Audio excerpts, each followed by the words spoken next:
Alrighty. Gonna have to play it smart this year. There's a lot of good games coming out.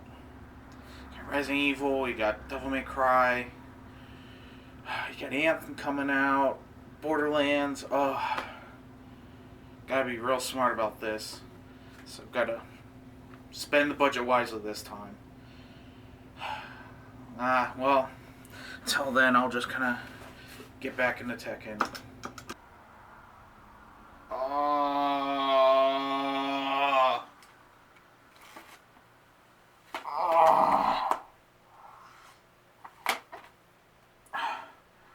What happened?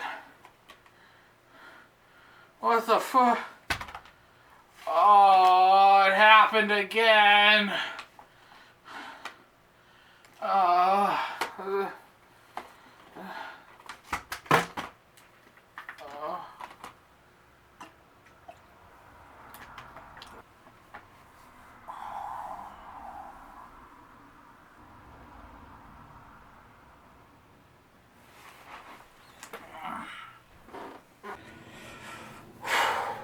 Well, now that I've freshened up, hello there. My name is Dean France. I've always wanted to do one of these kind of videos of doing a top 10 list of the year, and I figured since we're approaching 2020, why not do a top 10 games of the decade? And I know those are real interesting topics, since everyone from Kotaku to GameSpot to IGN won't shut up about it. But let's start off small first, and let's focus on the past year into the decade. So, starting at number 10 for my list is Sekiro.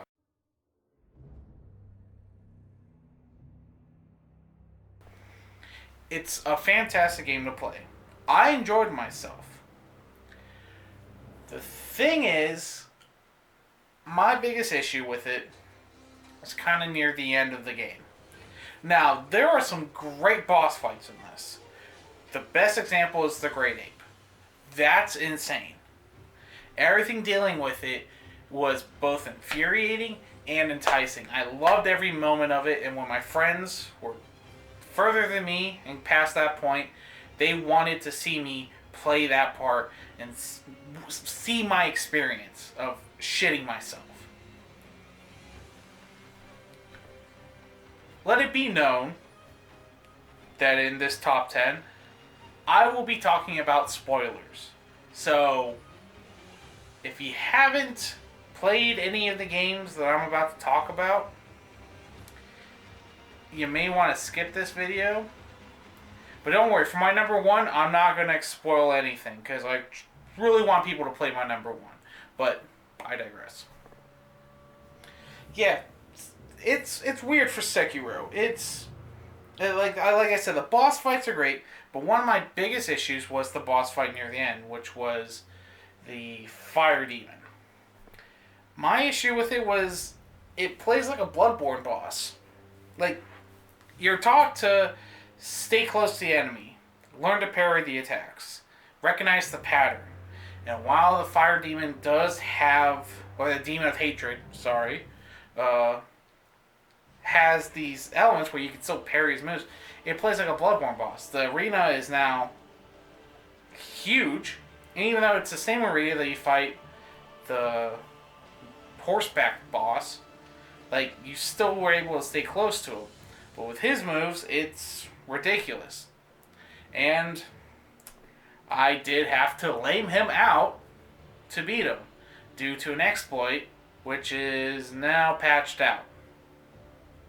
And since it seems like Miyazaki isn't really focused on this game anymore, and he's going to be focusing on Elden Ring, I have no need to go back to it, so I'm just going to stick with it. I don't need to go past it anymore. I did it. I did my part. I beat the game. I didn't lame out the final boss. That's for sure. Great fight. Pairing all this stuff felt awesome. It was a thrilling to beat him. My number 9. Astral Chains by Platinum Games.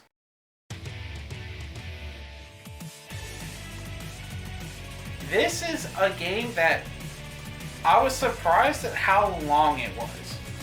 Here I thought it was going to be a simple, like, oh, you do a mission here, you go through it, whatever.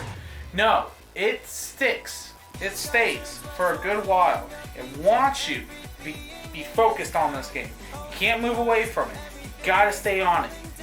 It's a great game. Customizable stuff is good.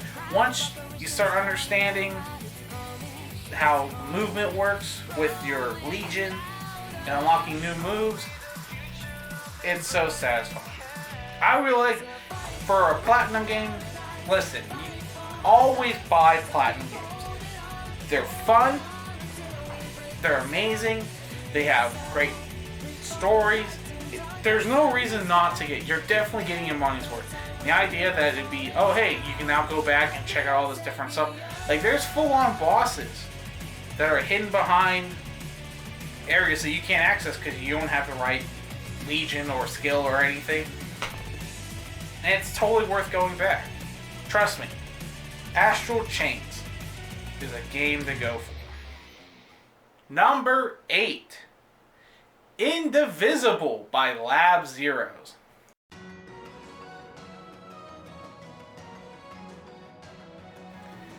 This game, I don't even know how to begin with this game. It plays like an RPG. You got not really turn-based. No, it's like live action, kind of like Final Fantasy X2. But everything plays like a fighting game. Like, you have your character set up in a certain way, and once you start mashing that input, you can juggle fools, you can just lay guys out. You got your fucking meter burns, you got your supers. It's great. I love RPGs. I love fighting games.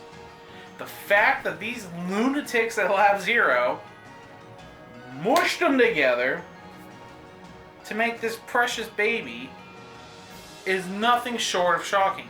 And they still have some free DLC coming out with like guest characters and stuff. So you got like characters from their other game, Skullgirls. You got like indie darlings like showing up. You got like Shovel Knight showing up. You got Shantae showing up.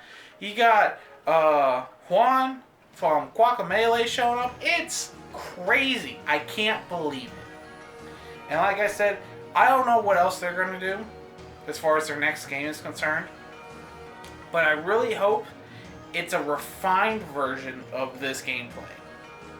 And like, just to tell you, like, my final lineup for characters, if you have played it, was Phoebe the Amazon, because she was a great combo ender. Because once you pop a fool up and then just grab them, air grab them, bam, take them down. Great way to end a combo. Naga Rider, guarantee you can use him for air combos. He's great. Plus, his supers are sick ass fuck. You want a good super? Naga Rider. And of course, the show stealer, Ramsey. Amazing. The Shaman. Hey, you want to extend that combo? She got you. Yo, you want to juggle fools in the air? She got you. You just want a motherfucking healer all of a sudden? She fucking got you! Fucking 10 out of 10 personality. You know, not one to talk about best girls, but damn. She's a best girl. Now, on to the next game. My number 7. Danganronpa 1 by Spike Chunsoft. Danganronpa. Now you may be thinking, Ian, that shit came out in like 2012, 2014. What are you doing? Well, it's the first time I've ever played this game. Now, I know there's a rivalry between the folks that make Danganronpa and the guys that make the Zero Escape series. I played the Zero Escape series first, and that's a crazy game. And now that I'm going through, as of right now, I'm like near the end of 2. We've been playing it for quite a long time, and once we finish this, we're going on to 3, and then going to go show them the Zero Escape series. It's fascinating. The characters are great. Even looking at reviews interviews, where you had let me see if I can bring it up. The first game was produced by Yoshinori Terasawa, who said he was inspired by movies like Saw and Cube. Wild shit. And then later, characters were designed. Game scenarios were written Kazutaka Kodaka. And he talked about how he was inspired by Illbleed, a great game for the Sega Dreamcast, which has the craziest premise ever. Check it out. It's a gem of a game with more games that need to be made in that style. And the fact that this game was inspired by that, well, fuck it. Like, it won me over. My friends were telling me, hey, you should check it out. And, I don't know if it's obvious. I go to anime conventions sometime, and you see those weeps there, and I'm just like, Ugh. What do they know? Well, they're onto something. It's a great time. The characters are cool. Even having wild character designs. Like Sakura, fucking 10 out of 10. Hifumi, what a fucking weirdo. Great. It's fascinating just seeing everything at work with that game. I love it. And I can't wait to see what else is in store for as far as finishing 2 and what's going on with 3. My number 6 game. VA-11 Hall-A. Better known as Valhalla by Sukebon Games.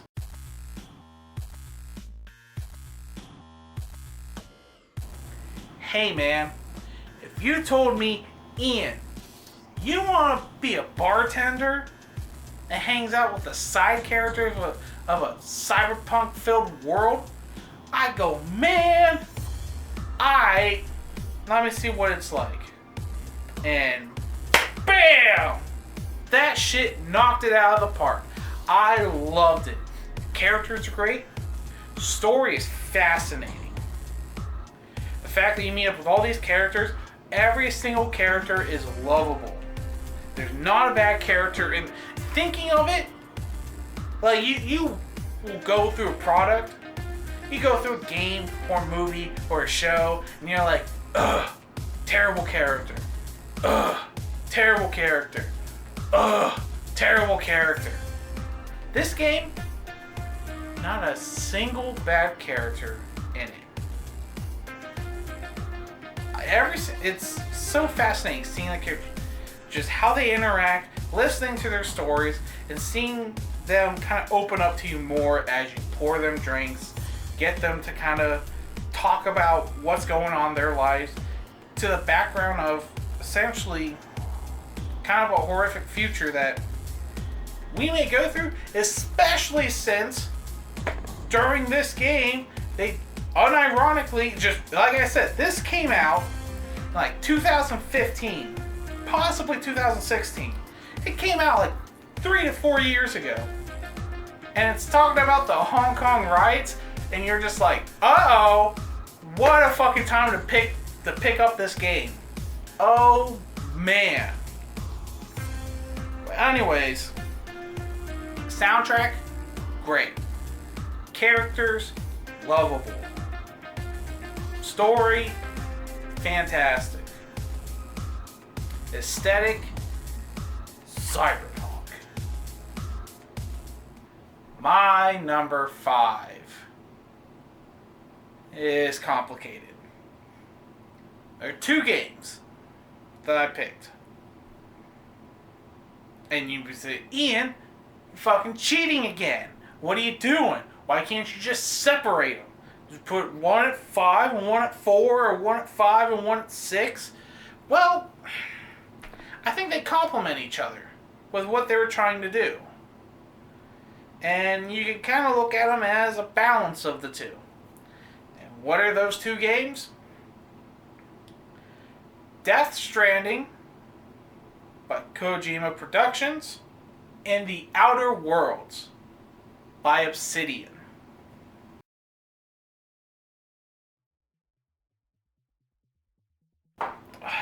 Looking at these 2, we'll start with Death Stranding. Death Stranding is a Kojima game. To quote Angriest Pat from the Super Best Friends, as far as story is concerned, probably in between Metal Gear Solid 2 and 3, which I full-heartedly believe. That's about all I agree with. I full-heartedly agree with that. That's about all I agree with him on this game, because he's, as far as the story is concerned, yeah, it's a Kojima game, so there's goofy shit about, but it's set in a self-contained bubble. It sets up questions in the beginning of the game that end up being answered by the end of the game. It's not like Metal Gear Solid 2, where you go, oh, I defeated George Sears, now we gotta go stop, the Patriots. Oh no, it says that all 10 members of the Patriots are dead, but they are still active. What does this mean? Cut. That's it. And he says he wants to do more in the same theme of everything, but not the same universe. Cool. I want to see what he's going for. But yeah, the gameplay of it is great. It's pretty much Metal Gear Solid 5, which me and friends of mine have said that, is probably the best playing Metal Gear Solid. Next to 3, we think 3 is a goddamn masterpiece. But, there's quality of life shit that feels good. But no, it feels great. The characters, all the goddamn side characters, Die Hard Man, fucking bring it home at the end, almost bring a tear to my eye. Even fucking Dead Man did the same. Just that whole moment, his whole thing, it's great. Fucking Heartman,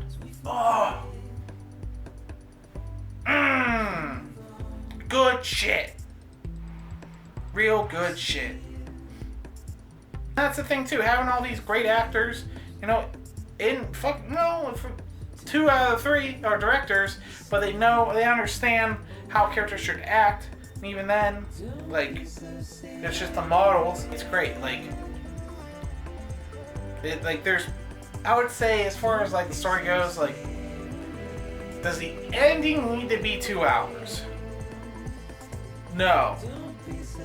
Does the ending need to be possibly the most boring part of the game just because you're just stuck waiting for the credits to roll until the next thing happens?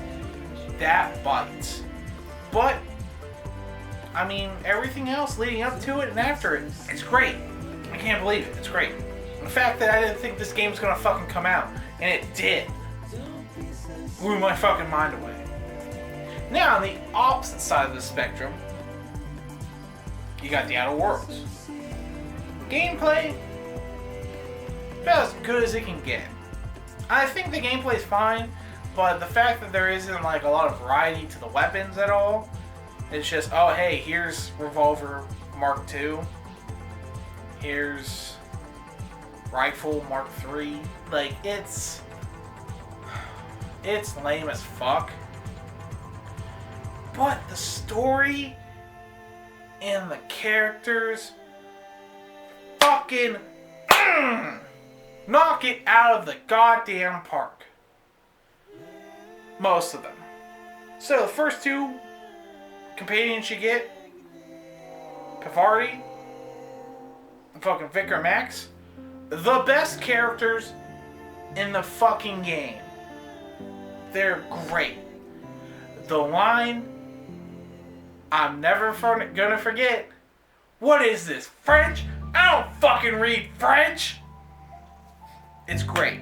It's fucking stupid, but it's just a man of peace instantly going, the fuck is this horse shit? You rat bastard, you lied to me? It's fucking stupid. Like, I love that characterization. I think you got Sam, the cleaning robot. It's great. Like, he's straight-faced, having the dumb robot being there at crucial moments going, hey, should I kill this bitch? And the robot just goes, make sure every job is spick and span. And they're like, uh-oh, I didn't think that the fate of my life would be held in the hands of a cleaning robot. And you got, like, Nicoletta, the tracker, I can't remember her name. She's alright. And then Ellie and the dude who looks like the new Flash from Injustice. No. Looks like the dude from, played Flash in the Justice League movie. They are the worst characters ever. I did not find them interesting, not endearing. They just suck. I don't like characters that have this weird fucking agenda of just fuck the rich and fuck the rich. Fuck the rich because of personal reasons and fuck the rich out of a moral reason. Like, lame as fuck. And even then, their side stories are just dumb. I don't like side stories that are just, I want to get back at my parent. It's whatever. Like, you could do I think there's opportunities to do more engaging stories than just real baseline shit. But, I don't know. But no, yeah. Gameplay wise, like, the story's great. It's something real magical when I'm playing a game as a smart, smooth talking gunman who's like, down with the authority, we're gonna free the system, and then immediately start up a new playthrough where I'm a big dumb fucking lumberjack who's a corporate whore, and then, you know, I save the world and they're like, what do you want? And I'm like, give me some fucking Fruity Pebbles, I'm hungry. And I get my Fruity Pebbles. What a fucking reward. Number 4. Travis strikes again. No more heroes.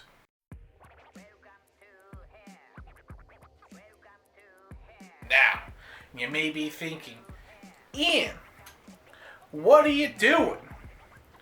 Why are you picking this shovelware playing ass game over a Kojima masterpiece? Well, let me tell you, asshole. This game's last mission, hour, 2 hours, and the DLC fucking sent me over the edge with how hype I was seeing it. Where they do the Kojima thing, actually, of here is this unreleased game. No one knows what this game is. It's just this nebulous thing that's just floating there. It's gonna come out sooner or later.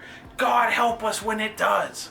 It comes out, and Suda51 has the goddamn nerve to go, yeah, it's a sequel to Shadows of the Damned.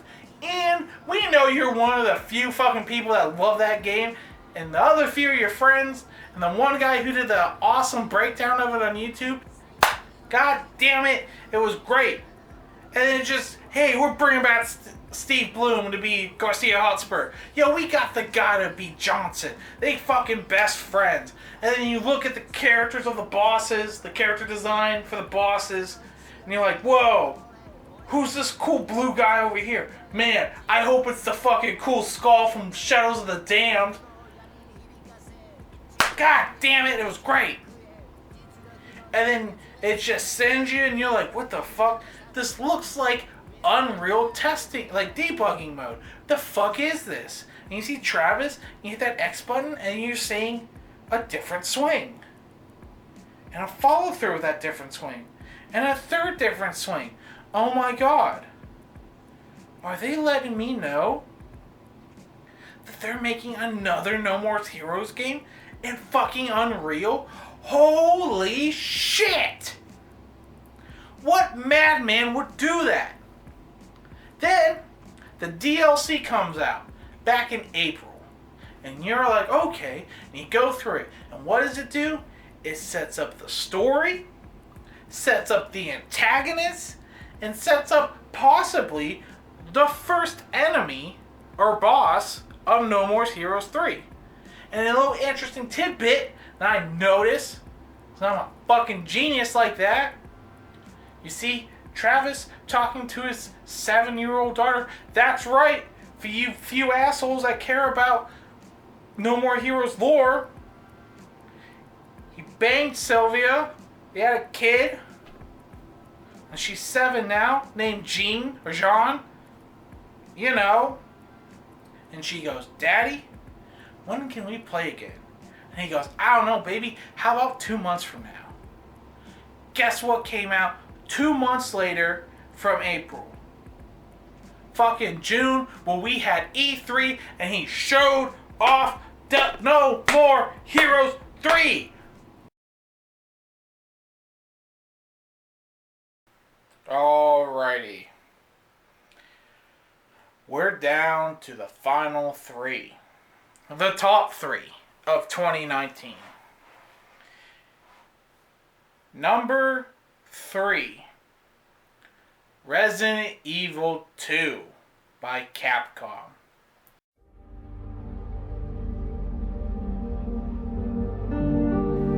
What can I say about this game that hasn't been said by millions and millions of fans who've bought and loved this game? Fuck, they just announced today that the remake, RE2 remake, fucking surpassed the original in sales. That's ridiculous to think about. But Resident Evil 2 remake is real fucking good. It deserves that. It's a great game. It's a great reimagining of Resident Evil 2, one of the best horror games out there. It's fun. It's got all the original shit that came with the first one. So you want Claire A and Leon B? Or you want Leon A and Claire B? We got you. You want to play as Hunk and do the fuck run through that? Yeah, no problem. Want to do tofu runs? Boy, we got you. It's so good. So much collectible stuff. You get the cool costumes that kind of affect stuff like coloring and everything. Like when you do the noir outfit. But yeah, no, it's great. It's fun. And with how it's been released, you can see the process and the evolution and the steps to getting this shit to work. By this shit, I mean how, Mr. X works.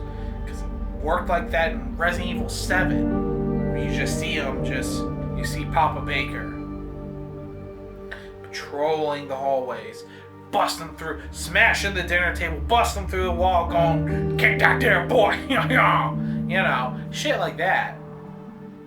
And then they apply it to Mr. X. Like, okay, if we can do this with a guy in like a single hallway or a single kind of layout, first floor of the house, that makes if we could do that, let's just expand that,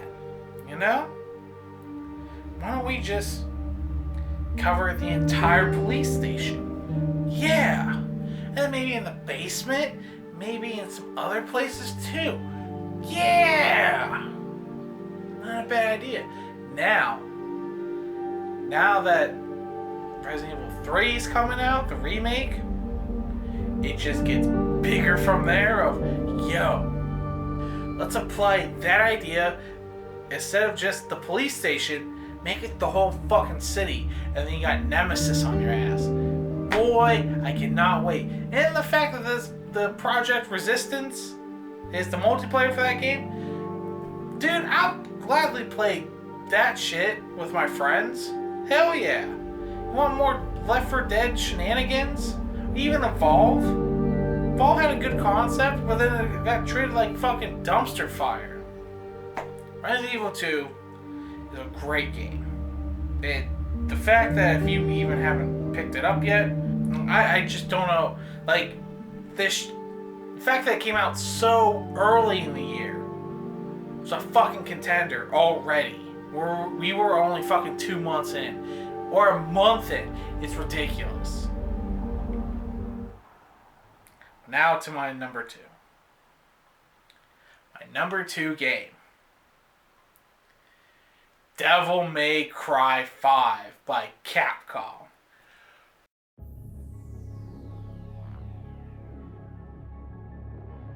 This is a game for the fans.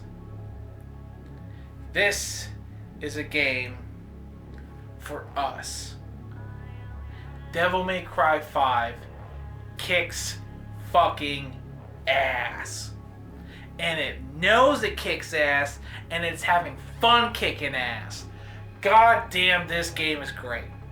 The fact that you have so many awesome characters showing up, and just shit gets added just to make everyone happy.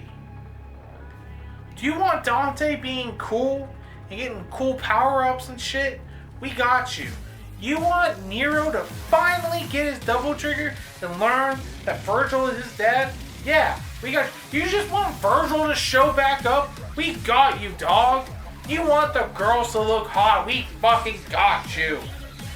And it's great, because not only is it a game for us, the fans, but it's a game for the director himself. The idea in this interview, as he explained, was that if you see Dante doing something in-game, or in a cutscene, he should be able to do it in-game. He wants the player to do the same stuff. But there were only 2 things he couldn't do. Both of them happened in Devil May Cry 3. First one, you got Dante surfing the missile after the surfway spin. Couldn't figure it out. The other one was using a motorcycle as a weapon after encountering Lady. Guess what you can fucking do in this game? Ride missiles and use motorcycles as weapons. He fucking figured it out. And it only took a couple generations to do so. God damn. It's so fucking good. Everyone looks great. The fucking goofy shit where you check out the Japanese actors doing the stunts and everything, like, just so it would be like an idea of how it would look, and seeing that nonsense and how they edit everything. Oh my god, it's an inspiration to my poor little heart. I'm a sucker for that shit. The only thing we're missing now, if you truly want that fan experience, it's one of those things keeping Capcom from reaching Cap God status outside of their fighting game stuff, but that's another conversation. Only thing it's missing is Virgil and playing as Lady and Trish. But Virgil, they have a move set for him. They needed it for his boss fight. It's there. You can taste the judgment cuts. It's fucking there. But we gotta wait for the fucking special edition like they did for Devil May Cry 4. But then the same thing with Lady and Trish, but because of how things gone, in the story, I don't know what they can do, but unless they just give them new weapons and make them do wilder shit than Dante can do. But yo, I'm down for it. I'm waiting for it. I'm practically begging for it. So is everyone else in the fucking Devil May Cry fanbase and the game's community. This is a game that you want to have a lot of fun with. Listen to fucking any kind of, you want rock pop, you want fucking just death metal, you want goth rock, and the music's good, and it's dynamic, and you don't have as long as you're not a dumbass weak baby, you can't, who can figure out a fucking combo system and know that hitting triangle and square a couple times can get you good results. You enjoy yourself. Alright. Now comes the moment that we've been waiting for. My game of the year. Before we even get to it, just think about it. This fucking year has been the most craziest fucking year for games in a long ass time. Like, I have a list on my phone. Fucking, you had the honorable mentions with Judgment, done by the Yakuza guys. That's a fun game. It's not what I was looking for. I think the story's a little weak. There's a little too much anime bullshit in it, but hey, it's fun. You got River City Girls, fucking great beat 'em up. You got fucking Soul Calibur 6 coming out, like it came out this year. Iceborne DLC, shit for Final Fantasy 14. And then you have the shit that came out that I personally didn't give a shit about, or just shit that fell out. Like fucking Shenmue and Jump Force, fucking Borderlands 3, Anthem, fucking Mortal Kombat 11.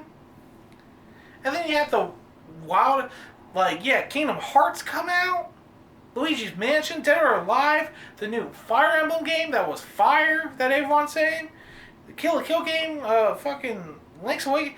Like, think about that. Like, in the grand scheme of games, we had, I would say 2 of the big 3 that no one thought would ever come out this year.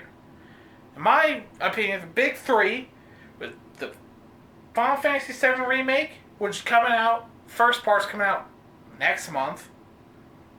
Shenmue, which was in fucking super hell, super development hell, for 10 plus years. And then you got Kingdom Hearts 3, which everyone just believed, it was never happening. And you got Shenmue and fucking Kingdom Hearts coming out this year, and then you got Final Fantasy coming out next year. Holy fuck. What a wild year for video games.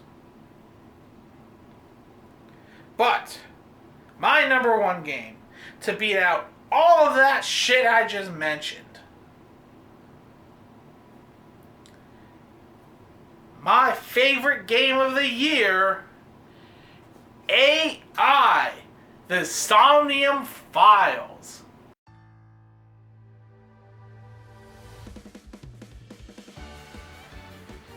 Now, if you haven't heard of this game, don't worry.